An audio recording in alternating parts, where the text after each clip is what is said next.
Hello. Hello.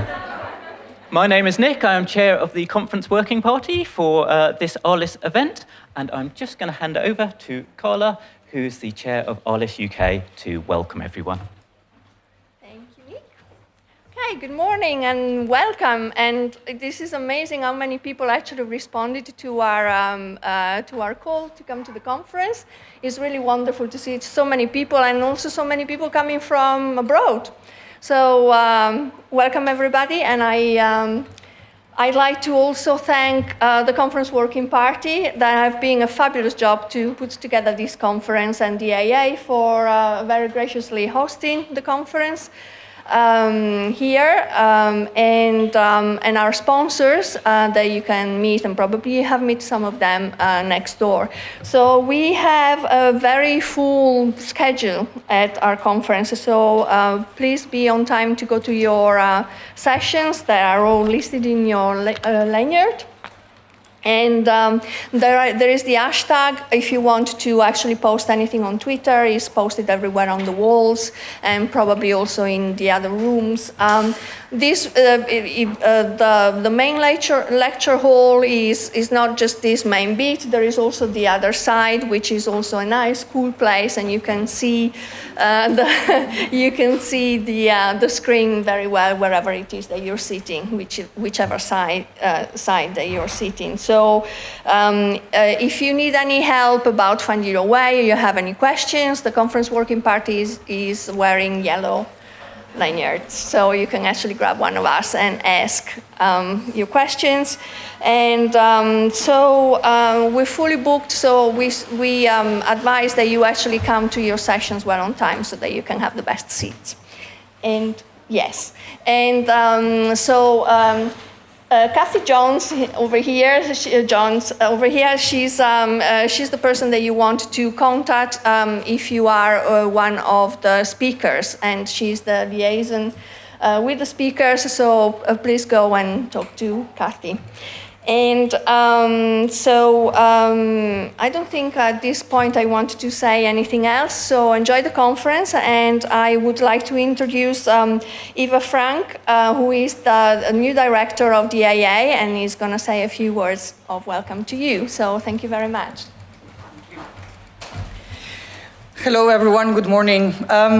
The last time actually I was standing in this atrium was to deliver a presentation to this school to convince them that I should be their next director. So it feels a very historical moment to actually be giving the first introduction to a very important public event that the school is hosting. Libraries, as Borges would say, are universes, or in fact, the universe is a library. And each one of you has an incredible responsibility, that is to be the guardians and also the gatekeepers and the gate openers to that universe that we have been constructing over the hundreds of years, millennia, that the writing of our words and our thoughts has taken the form of books. How this school that actually has been working and was founded with the spirit of trying to redefine what is that architecture is and what is that architecture can do is something that I always have asked every single librarian that I encountered in my life. As a student at Princeton, going to Firestone, to each one of the different libraries within the university, my best friends were always the librarians, because I knew that what I thought, I could not find it just by looking into the existing papers. I needed to find someone who understood my train of thought. And so from that kind of conversation of one-to-one to the metadata that you insert in relationship to books or in relationship to anything that surrounds the space of the library, I actually have to say that you are probably one of the most important people that actually can help us rewrite that history that we have inherited. As the new director of the AA, some of the visions that we have, some of the tasks that we have ahead of us is to really try to look back into our past and to rewrite that history that sometimes is maybe too homogeneous, too much based on certain figures, on certain voices, and try to excavate other canonical histories, other histories that allow us to be more equal, that allow us to actually focus in questions of equality or the environment, or questions of gender. I think that in your hands is not only a space of reflection and digging, but also of projection and real act of creativity. So With that said, I think it is just a great way for me to start. I have read some of the proceedings of the keynote lectures, from how we design spaces to how we creatively actually engage with making collections and making books. My last project before I joined the AA was, in fact, collaborating with a series of bookstores in New York and with the New York Public Library, in which we actually tried to figure out what are those fundamental books over the last 35 years that we have published in architecture, not to reflect and to celebrate and to have that shelf of books that we consider are the most important, but in fact to realize one thing that maybe sometimes you could identify, that is the books yet to be written. So those books yet to be written are not only coming from the poets or the writers that have some ideas, but maybe from one of you that identifies that there should be a shelf, that there are books yet to be written. So if you know any of those, please come up to my office or send me a note. I want to thank the librarians here at the AA. It is incredible that we got to host this conference. I think it is a real privilege for all of us. And I do hope that you might invite me to your libraries, because if something I do love as an architect and as a scholar is actually to see the other schools' libraries. So welcome.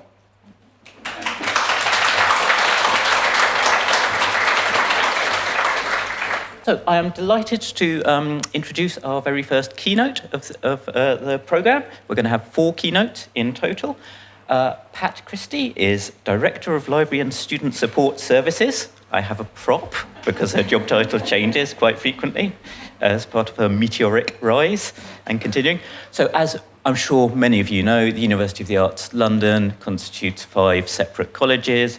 So Pat has a good claim to being probably the most senior art librarian in the UK. She certainly employs and has as colleagues more people that would identify as art librarians, and I believe we have 22 of her colleagues in total in attendance at some point during the programme, many of whom are also speaking, so you'll be well versed in UAL by the end of this. More importantly than any of that, Pat is a former chair of ARLIS UK, something we all aspire to, I'd like to think. Given all of this, I think she's uniquely placed to give an insight into the strategic leadership and advocacy role that art librarianship can perform within these sorts of major institutions, and I understand that it's going to be some of that, but also quite a personal perspective on that. So please welcome Pat Christie. I'm really anxious now. I don't think I can live up to that. But thank you, Nick, for that very generous introduction. And also, welcome to everyone. I do feel actually quite nostalgic. It's been a while since I've been to an ARLIS conference, and I just think it's fantastic. It always has been fantastic, but to see so many people here and such a rich programme, I think you're going to have a wonderful 2 days. So when Gustavo, who's at the back there, hello Gustavo, asked me to be one of the keynote speakers, I felt deeply honoured, but also rather daunted by the possibilities of what I might speak about. Because when I asked him, what would you like me to speak about? He said, anything, which is rather overwhelming. Anyway, in reality, it didn't take me long to come up with a theme, because what I most wanted to do was to celebrate the creativity of art and design librarians. And through this, to really provide a strong affirmation of art librarianship and ARLIS. Something that I feel very personally strong about, and you'll see that as the talk progresses. And actually maybe what I should say, especially as we're in the Architectural Association, I should say that from the outset I'm using the term art librarianship in the broadest sense possible. So I see this as including all information professionals and all aspects of the creative arts, so art, design, architecture, etc., etc., etc. The format of the talk will be as follows. Firstly, I'll do a bit of scene setting. I would then go on to describe the attributes of a creative practitioner using a model that was developed within UAL. And I'm mindful if you've got 20 plus staff here, they will be very familiar with this model. So bear with me, folks. I will apply these attributes to the practice I see demonstrated every day by art and design librarians. And I should say, perhaps at this point, all my references are really linked to UAL because that's where I work. But what I absolutely want to stress that I think that everything I say today will apply to everyone in this lecture theatre today. And when I go through things, I would advocate that you start to think about what are your examples that would fit the references that I'm talking about from UAL, because I know you will have many, many examples of your own practice that relate to the points that I'm going to talk about. I will then reflect on what this means in the context of art librarians that want to move into leadership and management, and indeed what this means for ARLIS as a leadership organisation. And then finally, I will provide some concluding remarks. So, setting the context. So my background, because this is going to be a very personal talk. In fact, Nick said a bit about my background already. You may have noticed from what he said, I am an art librarian through and through, as I've worked in art librarianship all my professional life, actually all my life, I think, and I have an academic background in art history. I have worked in small specialist art colleges, in art faculties of multidisciplinary universities, and lastly, I have had the privilege, and indeed it is a privilege, to work at UAL, which is the largest creative arts university in Europe. And in that institution, I've held various director posts since 2005, and indeed, they almost changed yearly what they are directors of, but library has always been there. I have also been a member of ARLIS throughout my working life. I have been on almost every ARLIS committee. I think maybe the only one I haven't been on is Cat in Class. I've had various officer roles, including, as Nick said, being chair. And like many people in this room, I've written about and spoken at events such as today about topics associated with art librarianship. In other words, I am unashamedly a champion of art librarianship and ARLIS. So my talk is very much set in this context. And as I said at the beginning, it will focus on the creativity of art and design librarianship. So let's start. In order to think about this, I have taken as my starting point UAL's Creative Attributes Framework. And indeed, some of the people here will be thinking, oh yes, we know about that. This framework was developed by our Careers and Employability Department in 2016, and it has been incredibly influential in the university. The framework sought to articulate employability, and I will quote now from the framework, in a way that is authentic to the nature of the disciplines taught at UAL, and indeed many of your institutions, and to provide a framework developing the qualities, experience, and behaviours that would prepare students for the future and enable them to develop and sustain a rewarding professional life. In doing this, it identified a set of attributes that relate to and are rooted in creative practice and education. And these are divided into three groups that are listed on this slide. Firstly, making things happen. This is made up of attributes related to proactivity, enterprise, and agility that will enable people to practice in a variety of situations. Secondly, showcasing abilities and accomplishments. This is made up of attributes related to communication, connectivity, and storytelling that enable people to communicate about themselves and their ideas and to develop their own narratives. Finally, the last group is around navigating change. And this is made of attributes related to curiosity, self-efficacy, and resilience to equip people to thrive in uncertain times. And I think probably we do all feel it's quite uncertain times. So what I want to do now is to apply this framework to art and design librarianship, as I am suspicious of the fact, I'm sure of the fact actually, that everyone here lives out these attributes in their daily working lives. And as such, I seek to demonstrate my thesis that creativity is absolutely at the core of art librarianship. So let's start to work through these attributes. The first attribute in the making things happen category is proactivity. I would argue that art librarians are passionate about their work and proactive in what they do. We are committed to continuous improvement and to making a difference. As such, I would argue we are agents of positive change. This was most clearly demonstrated to me recently at a conference called Towards a Critical Art Librarianship, and I think some of the people in this room were at that conference.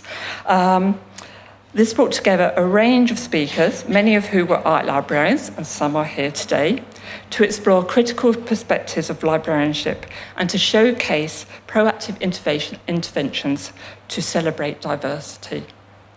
As an example from the conference, one of the sessions featured the influential work of Liz Wood, past librarian at Chelsea College of Arts. Some of you may know her. Some of you may have missed out the experience of knowing her, but she is a fantastic role model. And Melanie Keane, the current director of Innova, and again, some people in this room probably know Melanie. They sought to raise awareness of black art in Britain through the production of a groundbreaking bibliography called Recordings, and this was produced in 1996, and it was truly groundbreaking at the time. Recently, we recorded Liz and Melanie in conversation about this bibliography, and we will update this on our university website shortly. So the book and the hands, that's Melanie clutching Recordings, in case you're wondering what the link is. Moving on to the second attribute, this is enterprise. Librarians are often viewed as traditionalists and are seen as being conservative in their approach to everything.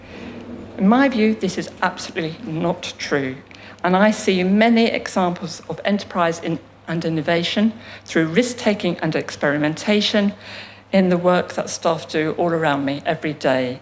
And certainly, I would say that our work is absolutely at the boundaries of normal practice, whatever normal practice might be.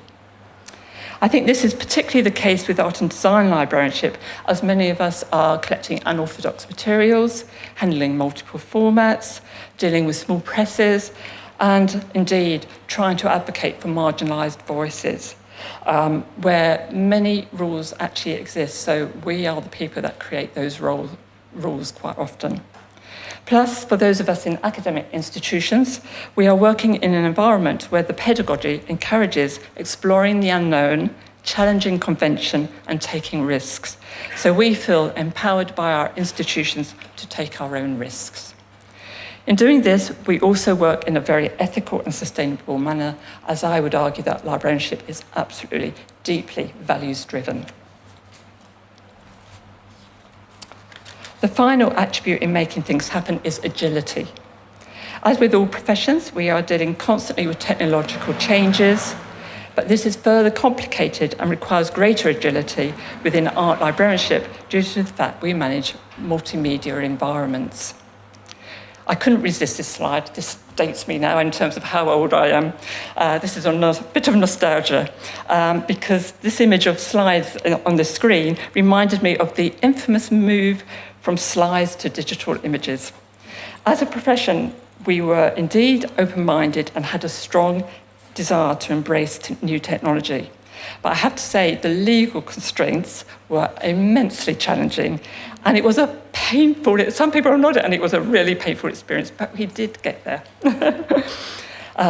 So moving away from nostalgia and current day, again, thinking about academic contexts, we also work with a pedagogy that is based on inquiry-based learning.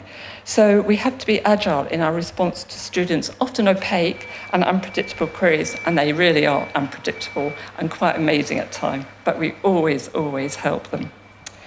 Plus, I think we need to be acutely aware of, and indeed responsive to, the changing information-seeking behaviours of our users as we move from millennials to Generation Z. And the image of that sketch, obviously, is a student talking about how they go about finding information. I mean, the interesting thing about Generation Z, and the distressing thing maybe about Generation Z, is that obviously these people have grown up with the internet, and one of the research has found that their literacy rates, reading rate skills are really, really low. So we have to think, how do we deal with that situation? We also need to be sensitive to the fact that many of our users find libraries immensely daunting. So we have to develop new and accessible means to reach out to our users to be truly inclusive services. And I think we're all very committed to being absolutely inclusive. So moving on to the next section, showcasing abilities and accomplishments. The first attribute in this category is communication. Communication is at the core of all that we do, and we constantly seek out new and engaging ways to communicate with our professional peers, our institutional colleagues, and our users. All of these being premised on us having an in-depth understanding of the audience we are trying to reach and the ways they like to be communicated with. And I'm going to quote Clive Philpott here, who obviously is going to be honoured this evening. Clive said in a recent publication, "The art librarian needs not only to speak the language of art and design, but also to be able to read images and objects, to be highly visually literate." And I think that is true. The great thing about this is that it gives our chance to be absolutely creative in the way they manage communications. For example, exploring ideas through objects is increasingly the norm in art and design environments. And certainly many of our staff adopt this approach in their teaching. And when I say learning through objects, I mean that in the broadest sense possible. So that's something that we found really effective. The next attribute is connectivity, and it has lots of similarities with communication. And this is really thinking about how we link in and are attuned to the culture of our institution in order to connect with our users and our key stakeholders. We also need to advocate for the importance of the library in the delivery of institutional priorities. So it's really important that we can see the connections and articulate these in the language of our parent institution. This is where having an empathy for the subjects and the people you are working with becomes invaluable. Equally, being present and engaged with activities beyond the library is key to being noticed and respected. So, for example, feeling quite comfortable in the studio context. As is working collaboratively with colleagues as part of an extended course team, if you're in an academic context, or as a community of practice. And of course, the middle image, this is absolutely where ARLIS functions so wonderfully well as our professional network, fostering collaboration and cooperation, as well as the sharing of best practice, and that's going to be lived out over the next few days, I'm sure. The final attribute in this grouping is storytelling. Not only do art librarians demonstrate their unique talents, abilities, and experiences through publications and conferences. I hope everyone is familiar with the two publications featured in this slide, and indeed you have them in your libraries. But also, I would argue that art librarians act as curators too. Many staff working in art and design libraries regularly curate displays and exhibitions that involve the selection and interpretation of materials for the observer. Plus, I think our approach to managing collections is often curatorial in character, especially in relation to special collections, notably artist books and more recently zines, but also I would say in relation to the way we manage mainstream collections, and needless to say, digital content. In this way, I would argue we are meaning makers, and I use that quote deliberately because at our recent graduations, Theaster Gates was awarded honorary doctorate, and he talked about artists as being meaning makers, and I would say art librarians are meaning makers too. So it's particularly true for us. Partly, I would argue because the reading list isn't the be-all and end-all of stock selection, but also because the distinction between librarianship and curation is inevitably blurred in many of our institutions, particularly if you work in a museum or gallery context, but I think in any of our institutions. So, moving on to the next section. The last section is around navigating change, and the first attribute of this one is around curiosity. As well as keeping up to date with developments in our own professional area, librarianship, and being curious about developments in our parent institution and our various disciplines, we are invariably curious about the wider developments happening around us today, whether it's global warming, Brexit or whatever. We absolutely have to be very curious to both anticipate and respond to change. This may in turn mean challenging what we do, but so be it. And actually this slide is an interesting example of that. What you see on this slide is a project that's underway at UAL to liberate the curriculum that involves rethinking reading lists. We could have perceived this as a threat, But instead, we were both curious and keen to be involved. And we saw this as a great collaborative opportunity to take positive action with respect to valuing diversity. And it has indeed been a very interesting project. This way, we seek to be part of the change and sometimes indeed leading the change rather than merely responding to the change. The next attribute in navigating change is self-efficacy. I do wonder, and this is personal view, so you may want to challenge it, whether having confidence in our abilities is perhaps something we find unfamiliar and difficult at times. Don't know, interested to know your views. And that's kind of ironic to my mind because I think probably everyone in this room is subject to high praise from both their users and their institutional stakeholders. And indeed, we see endless evidence of this at UAL when undertaking UX projects with students and through the more formal internal and external quality assurance and accreditation processes. However, concepts such as service and support are troublesome in many ways, and they don't necessarily help to create a confident narrative. And hence, I think perhaps they cultivate a culture or they don't help to cultivate a culture of self-belief.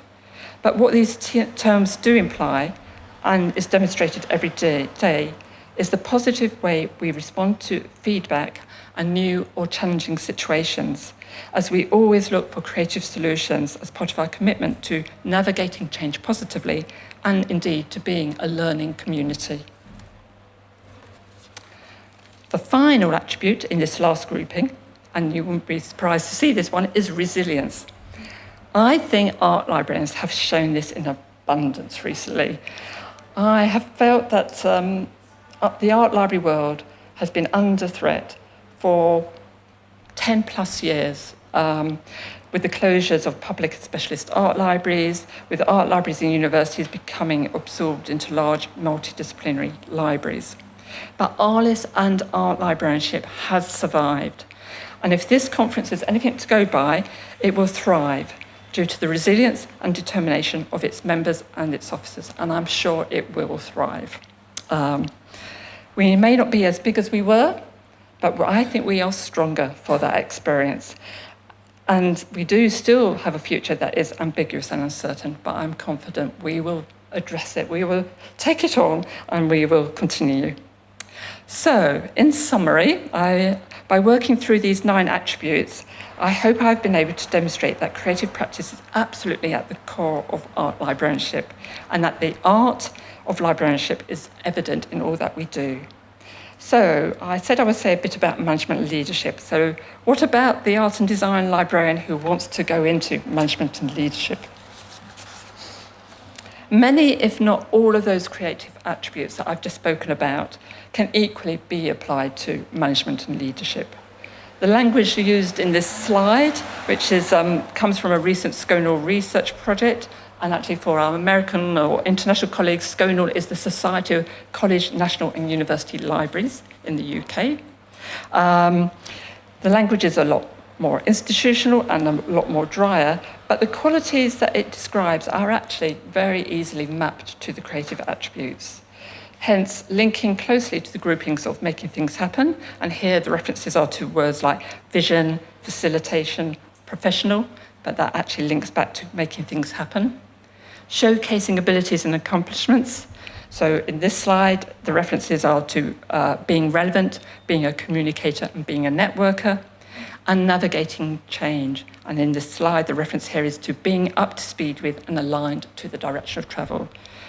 In other words, if you've seen yourself in the qualities I've just described, you are absolutely worthy of a leadership role.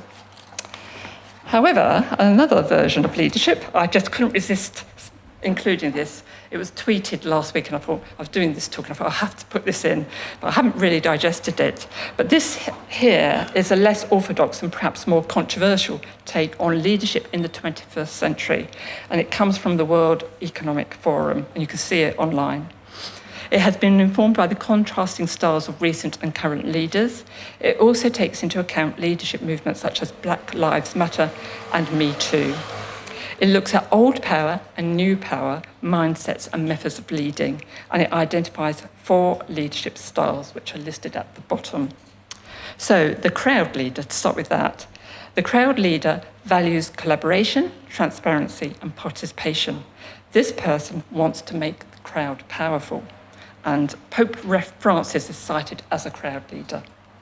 The cheerleader. The cheerleader is someone who champions collaboration, transparency, and participation, but still in a traditional way and wants to be in control. Think Barack Obama. The castle leader is someone who pairs old power values with the old leadership model, so is hierarchical and authoritarian. Theresa May has been cited as one of these. I'm reserving judgment. And finally, the co-opter. This person deploys a crowd and uses new power tactics, but does so with an old power mindset and concentrates the power on themselves. Now, who is this, folks? Yeah, Donald Trump. Well done. So if you want some fun, you may want to do the quiz that you can see the URL for on this slide and find out what leadership style you might be. I haven't done it yet, so I'm going to have to do it now, aren't I? So I challenge you to test it out, see what you think. But before you do that, and don't start quickly checking now, I just want to end my final slide with a few concluding remarks. And I thought it was very apt to reference Trevor Fawcett in this. So in memory of Trevor Fawcett, the founding father of ARLIS, who died recently, I have used the term complete art librarian for this slide. As from the outset, Trevor advocated members should aim to be this person. Personally, I think we have achieved this aspiration. In being the complete art librarian, we have displayed how creative practice is absolutely at the core of art librarianship, and also demonstrated our capabilities to be the managers and leaders of the future. The challenge is, of course, that there are fewer leadership roles within art and design librarianship, and indeed, my own role is one of the few that exist. However, all of us as individuals can still advocate for art librarianship in institutional, national, and international arenas through living out the attributes I've just referenced. It's what you do, not what you say sometimes. In fact, in reality, it's a combination. In turn, I think ARLIS has overcome its recent challenges and is now demonstrating what I would describe, interestingly, that are the new power values of the 21st century. As, and I quote from the previous reference that I mentioned, it is made by many, it is open, participatory, and peer-driven. It uploads and it distributes. The goal with new power is not to hold it, but to channel it, which I think is wonderful, wonderful philosophy. So it is my view that we actually have the best of all worlds if we want to recognise it. So it's really for us now to grab it.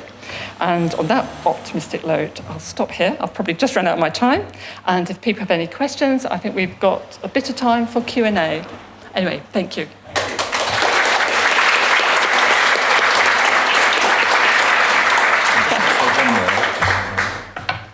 So that was absolutely wonderful. Thank you so much, Pat. Because this is the first of many Q&As, I'm just going to mention a little bit about format, but also, first off, just to say to Pat, that was wonderful, the content was great, and it was ahead of schedule, so we love it. The other thing that we love are people that ask the first questions in sessions. Just to gently remind people, a question is a sentence with a question mark at the end. If you have a series of comments and reflections that you'd like to share, can I suggest that you put in a proposal for a paper for next year's conference instead? I have several questions for Pat, but I'm sure you all have much more interesting things to say, so I'll hand back to Pat now. Who would like to go first? It is the first question moment, isn't it? Okay, You're going to have to do it. Okay.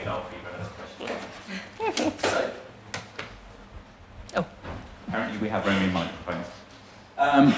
So one of the things that you mentioned was the really interesting critical art librarianship event that was run at UAL. And I just wondered if you could share a little bit about what your experiences were and what was successful and what was difficult about introducing ideas such as decolonisation, which is very different from diversity and inclusion. ideas that are sort of necessarily challenging Yeah. to institutions. Yeah, I mean, when I was going through my talk just now, I did reference, and I think I am in a very privileged situation, and many other people are in this room, that we work in environments where challenge is seen as a good thing. It's not always comfortable, but it is something that, you know, we want to push the boundaries of experience and understanding. So from that point of view, the institutional context makes it something that, in a way, gives us permission to issue those challenges. I think for me, the other thing I reflected on that day, it was so deeply felt.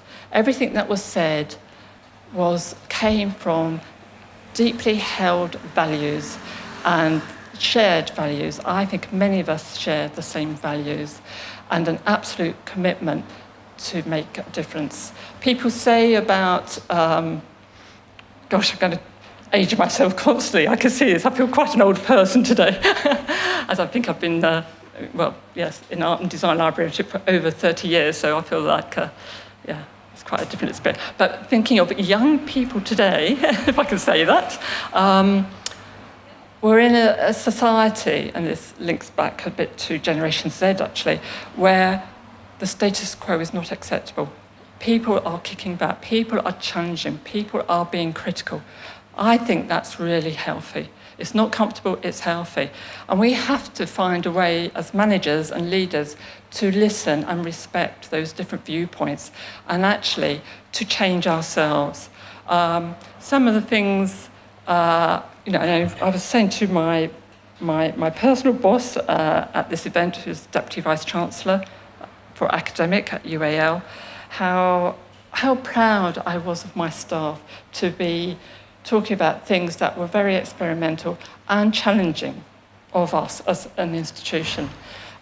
It's not easy, and actually, it can go, I suppose, wrong sometimes, but you have to trust your staff. You have to give them those opportunities, and I think we're richer for it. But it was an amazing event. It was truly exceptional, and I would advocate that if you can look at some of certainly the keynote speaker, she's put her presentation on her blog, and so we are going to try and share some of the content at that conference, and we are thinking about what we might do next. But we absolutely have to be our agents for change. The status quo can't be the norm. Okay, does that help? Does that answer your question? Fabulous. Who would like to go next? Anyone I'm not seeing?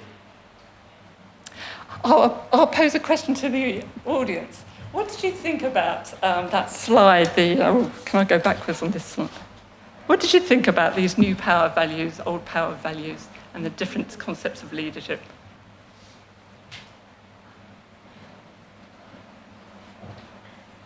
Do the new power values feel familiar to you?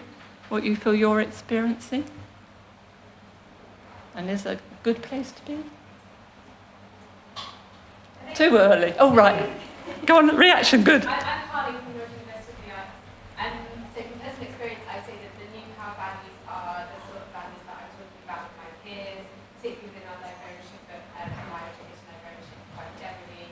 I would say that our institution probably reflects the whole power values a bit more than I'd like.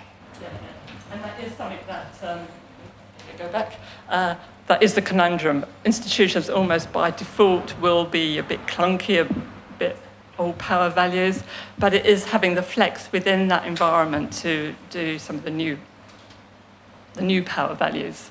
And I would hope at UAL there is some space for that, but there will be moments when you do hit blocks. That is a reality. But you just keep working at it. Yeah. I'm slightly taking issue with the number 4 on the left. Specialisation is something which is an issue within art librarianship, and the specialist art librarian is becoming a slightly endangered species, as we all know. Yeah. So I think that's a sort of slightly ambivalent one, actually, because I think specialisation can be a positive thing. Yeah. In terms of knowing your collections, knowing your users, knowing Yeah. having that specialist knowledge. Yeah. So maybe there are, it's a sort of, it's a slightly grey area, I think, that one. But obviously, do it ourselves, make a culture is clearly positive. Yeah. But I don't think we should jettison completely our... And I think specialisation is something which is discussed a lot, I think also generally in terms of particularly academic well, spheres. certainly the role of the subject librarian, is there a future for subject librarians, and something has been talked a lot about in UK academic librarianship. And I was reading an article the other day, and I think the reality is it's kind of settling at a hybrid model. No surprises there, kind of sit on the fence kind of answer, but there is definitely a role for specialisation, I agree with you. But we also have to be agile, and it's getting that balance right. In a way, because UAL is a specialist art and design institution, as indeed the Royal College of Art is, we can almost tick both boxes without being challenged at all. But I can appreciate that people that are in multidisciplinary universities have had probably quite different experiences and have perhaps wondered if their subject expertise has been distanced from their daily working life. I think you do. I think the empathy in art and design is really important, and I do see how the academics really respond to the fact that we have an interest in and an understanding of their work and their language, and I think that really gives the added value from their perspective of what we do. So I am very biased in these questions. Any other questions? Yeah.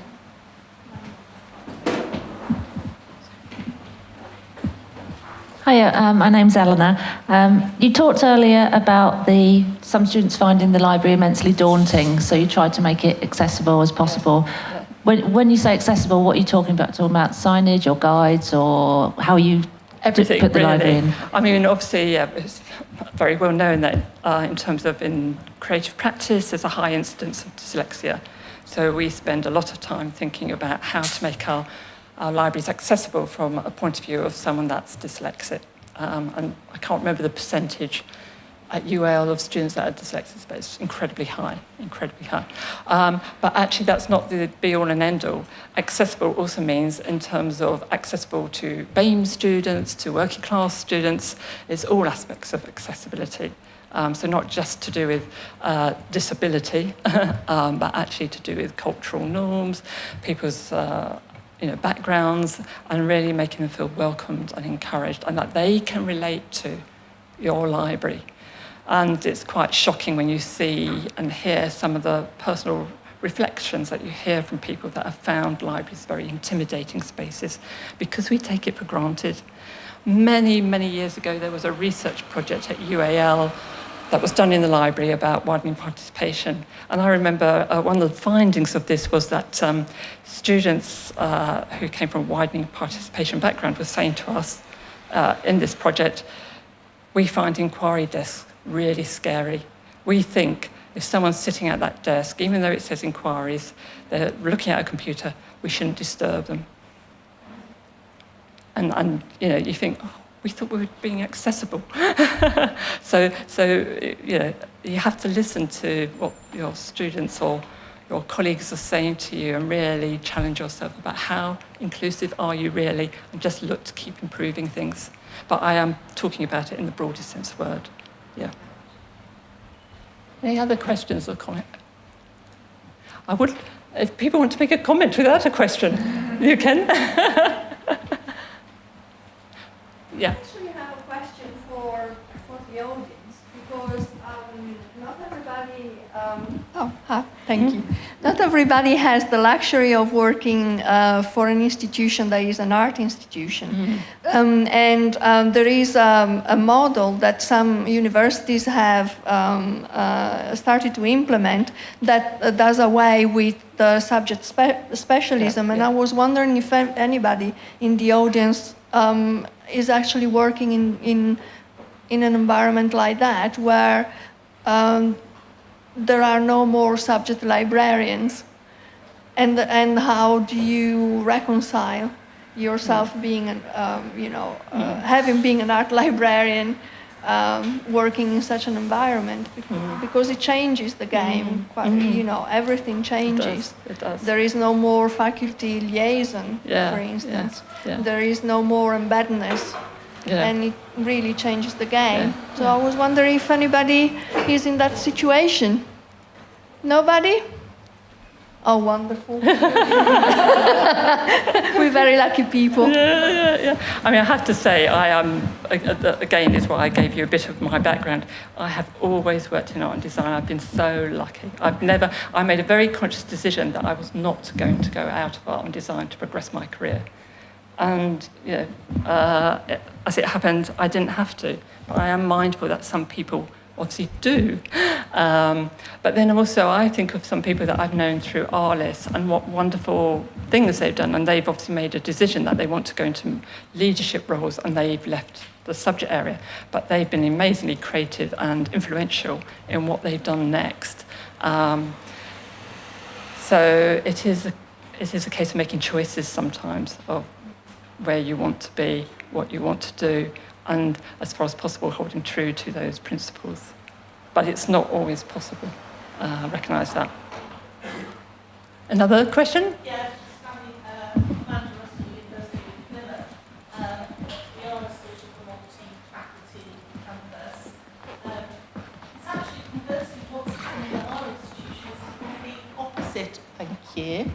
The complete opposite of what Carla was alluding to is the fact that because we're a bolshy lot as information specialists and subject specialists at the university, that the rest of the university have cottoned on to how actually having subject specialist liaison is really important, and other departments are actually modelling their departments on how we work and actually having that information specialist or a specialist to a faculty at the heart of how they work. So it's not all bad news with universities. Does Nick want the microphone back? One of the things that gets talked about a lot in our institution, and many institutions, is business partnering. Have you heard that term? Business partnering? Yes? No? And it's applied to kind of many professional areas, HR, estates, finance, and in a way, that's no different to being a subject librarian. It's basically having someone assigned to work closely with what are their client groups, and getting to know them and understand them and be seen as part of an extended team.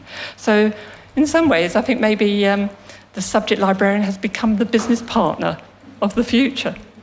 We just have to change the terminology and it'd be fine. But things go round and round, don't they, as well? So things go in and out of fashion, which is why I think holding true to your values is quite important, because they are core to your DNA. Any other questions? Another one? Yes. I wanted to make a comment. I'm Megan Lotz. I'm from Rutgers, the State University in New Jersey in the United States. And one of the things that we're doing right now is we're transitioning between the subject specialists. I am the art librarian. However, I've recently been put on the science librarians team. There's a little bit of a struggle there, but why I'm put there is because I liaise to landscape architecture. And they're art and design folks that are with the sciences. And one of the things that's been very rewarding and very eye-opening for me, what I've learned from the science librarians and what I've been able to share with them. And although it's very scary to think that, holy smokes, I have to engage with the scientists now, it's also very rewarding that we're able to really learn from each other. So that peer-on-peer learning has been something that's been really exciting. I think as we continue to see in the States, our jobs, we're just dwindling in numbers, and what I now have to do is outrageous. But it is very exciting and scary. So I just wanted to make a comment that I love that we're talking about this going away from the subject specialist, because we're not really going away. We're just sharing our skill sets, I think, in different ways. Yeah, exactly. And that goes back to the point of being curious, being agile, et cetera, and one of the things that, and being open-minded, we can learn from one another. I think we wouldn't advocate elitism, would we? None of us would do that. But the other thing that is also interesting is, and I've reflected on that in my institution, the concept of what art and design is changing. The concept of multidisciplinarity, interdisciplinarity, et cetera, means by default we're embracing things like science, psychology, so it's all flexing. So again, that's the agility, need to be agile. But I think in a way, in terms of my talk today, those creative attributes, if you feel that you've got them, and I'm sure you have all got them, put you in a good place to deal with that. And we can indeed learn from others. Anything else? Question? Yeah, yeah. Thank you. Thanks. Hi, I'm Jade. I'm from Goldsmiths. I wondered how you thought professionalism and qualification affected kind of the new power values of it being short-term and a conditional affiliation. I think actually the last question, you kind of covered a bit of what I would interpret as the answer to be, you know, flexible and enthusiastic and follow kind of wherever you get put in terms of being specialist or not and taking those skills forward. But I wondered what you thought about that conflict of qualifying and change. Gosh, that is a difficult question. Sorry, I just want just give me your opinion. I don't expect to like full. No, it's good. It's good. We Solver. have talked about this a bit in our institution. We haven't resolved it really.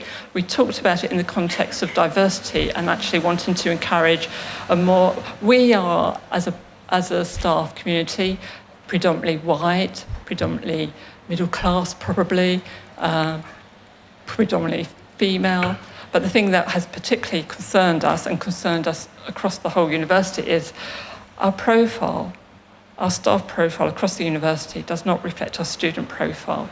And yet, as much as we want to change it, it seems that we're not changing it.